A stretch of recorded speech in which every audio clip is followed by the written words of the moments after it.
Today on Curly Community Garden videos, we are going to be talking about sweet potato.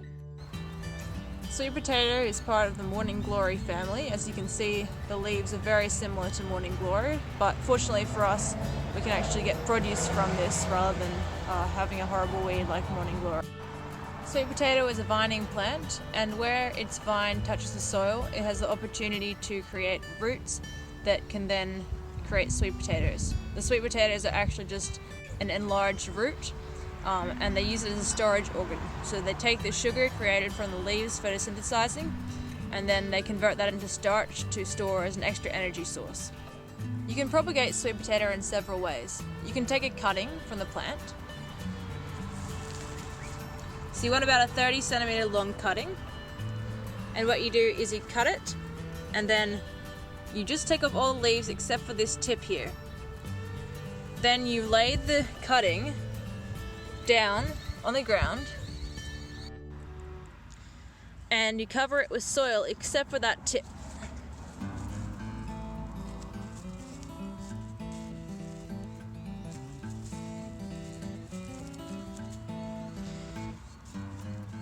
If you water this regularly, eventually it will start sprouting roots. We've had the most success growing sweet potatoes from sprouting sweet potatoes. You can get a sweet potato from the store. An organic one is better because it's more likely to have success, and then you can just leave it on the counter until it sprouts. You can also encourage it to sprout by laying it in some wet soil or by putting the end of it in some water. You can plant the sweet potato without it being sprouted, but it will take a lot longer to develop. If you get a sprout, just put the sweet potato in the ground with the sprout up, and you want to put it in a mound about 20 centimeters high. This is so that when you water the area afterwards, the sweet potato doesn't rot with a pooling of water. In that mound, you do plant it about 5 to 10 centimeters deep, so that when you water, the soil doesn't just come off it. And you want to create a well-draining environment, but also lots of water for the plant to grow.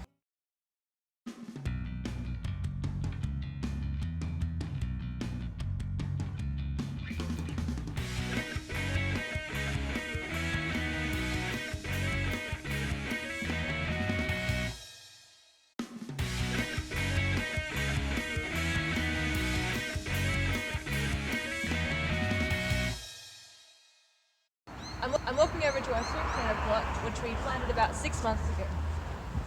It has been a bit overgrown with other things, but the sweet potatoes haven't minded too much. You can see there is a bit of the remnants of the mounds left, and inside these mounds is where the sweet potatoes grow. They generally tend to congregate around the initial sweet potato that you planted. So when you're looking for the harvest, you want to dig around that initial sweet potato. But be careful not to pull out the initial sweet potato or damage the plant, otherwise you might stop future sweet potatoes from growing.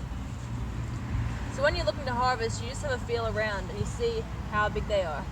These ones aren't very big, so I wouldn't want to harvest them yet, but they are right now exposed to the sunlight, so you want to put some soil back on there.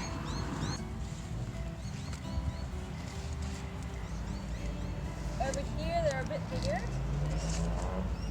I can still feel it's not that deep, but the thing about these ones is they're very exposed, so I might just see if I can pick that one.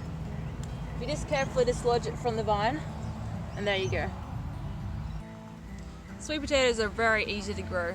Once you've planted them in the mound-like formation which I described earlier, all you need to do is give them water, a bit of compost, and they don't even need many nutrients.